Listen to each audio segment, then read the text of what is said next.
स्वागत है फ्रेंड मेरे टीचर एग्जाम विद 5 हिस्ट्री में। आज हम सीखेंगे कंपाउंड इंटरेस्ट में कि एसआई व सीआई में अगर अंतर दिया हो तो आपको धनराशि और ब्याज की दर कैसे निकालना है।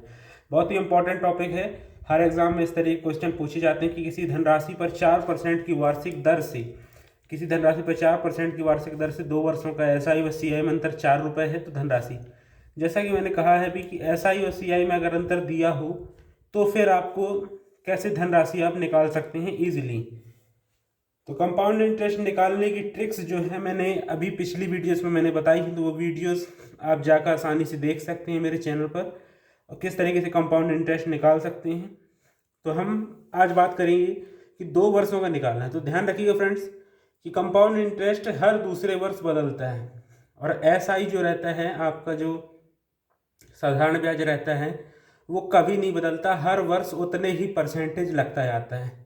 जबकि सीआई जो रहता है कंपाउंड इंटरेस्ट यानी चक्रवृद्धि ब्याज, वो हर वर्ष के साधारण ब्याज पर भी ब्याज मांगता है।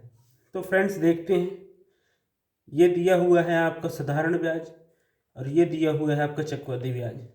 पहले वर्ष की बात करते हैं, ये दूसरा वर्ष हो गया। पहले वर्ष अगर 4% ऐसा ही लगा तो दूसरे वर्ष भी 4% लगेगा। जैसा कि मैंने अभी कहा कि ऐसा ही हमेशा सेम रहता है। अच्छा, जो सीआई रहता है वो सीआई पहले वर्ष अगर एसआई 4% है तो सीआई भी 4% ही रहेगा। दूसरे वर्ष अगर एसआई 4% है तो सीआई भी 4% रहेगा। अब आप कहोगे कि सीआई में अंतर क्या है, तो अंतर ये रहता है कि एसआई यानी कि साधारण ब्याज के ब्याज पर भी ब्याज मांगता है। यानी पहले वर्ष पर साधारण ब्याज 4% का लगा था तो इसका ब्याज कितना हुआ, तो 4 का 4% हमको निकालना पड़ेगा। 4 का 4% यानी कि आ जाएगा हमारा 4 + 0.16। 4 + 0.16 तो हमारा अंतर कितने का आ रहा है। पहले वर्ष 4% था, 2 वर्षों के बाद साधारण ब्याज कितने आ रहा है, 2 वर्षों के बाद साधारण ब्याज टोटल हो रहा है 8% और 2 वर्षों के बाद चक्रवृद्धि ब्याज कितना हो रहा है, 4 और 4 8, 8.16% हो रहा है। यानी दोनों में अंतर कितने का है, दोनों में अंतर है फ्रेंड्स 0.16% का।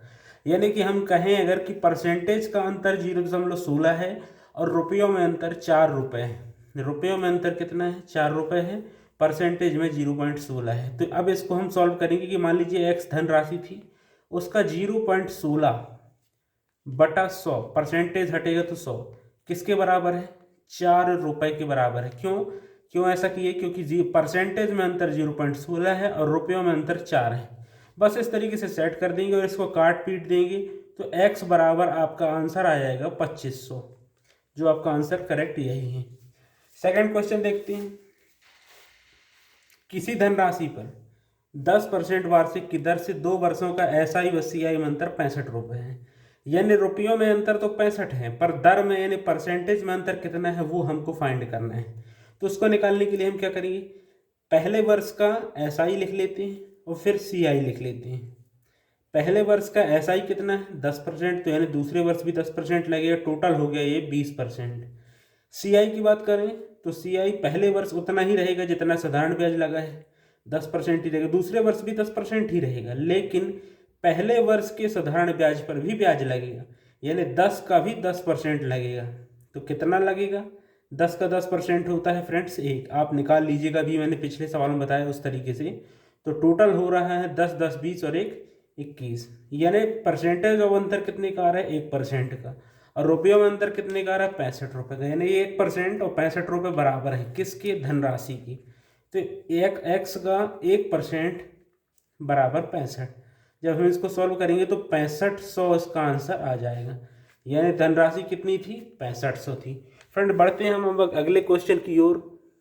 ये हमारा नेक्स्ट क्वेश्चन कि 1000 रुपये की धनराशि 2 वर्षों का एसआई व सीआई में अंतर 10 रुपये है। 1000 रुपये की धनराशि पर एसआई और सीआई में अंतर 10 रुपये, लेकिन इस बार ब्याज की दर निकालने को बोला है। तो ब्याज की दर निकालना है तो एसआई व सीआई में अंतर कितने का, 10 रुपये का है।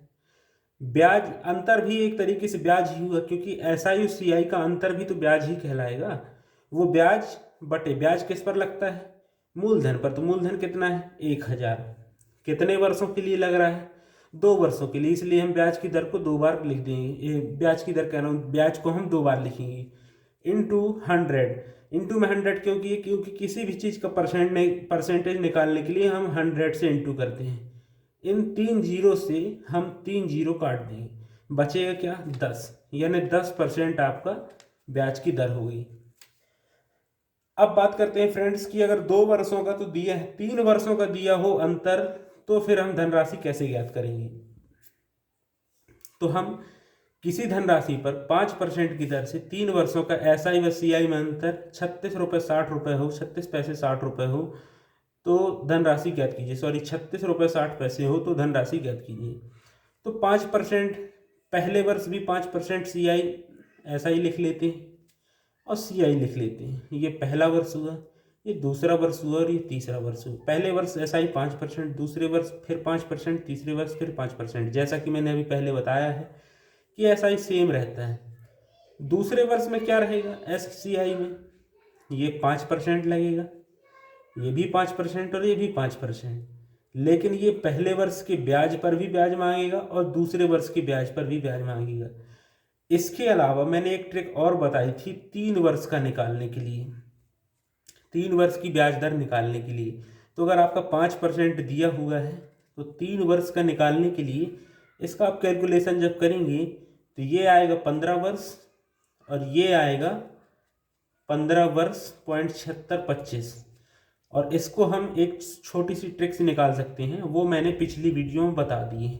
तो अगर हम अंतर की बात करें तो इसमें 15 आ रहा है, इसमें 15.7625 आ रहा है, यानी अंतर कितने का आ रहा है 0.7625 का। ये 0.7625 किसका, एक्स का, बटे 100 इंटू कितने का अंतर आ रहा है 36 रुपये 60 पैसे का। जब हम इसको सॉल्व करेंगे तो हमारा आंसर कितना आएगा 4800 रुपये इसका आंसर आएगा। सॉरी, ऑप्शन नहीं दिए हैं इस क्वेश्चन में, तो इसका आंसर 4800 रुपये आएगा। इसे आप कर लीजिएगा। ये परसेंटेज निकालना मैंने पिछली वीडियोस में बता दिया है। 3 वर्ष के लिए आप कैसे परसेंटेज निकाल सकते हैं, 3 वर्ष के लिए ये राशि, ये परसेंटेज कैसे निकाल सकते हैं।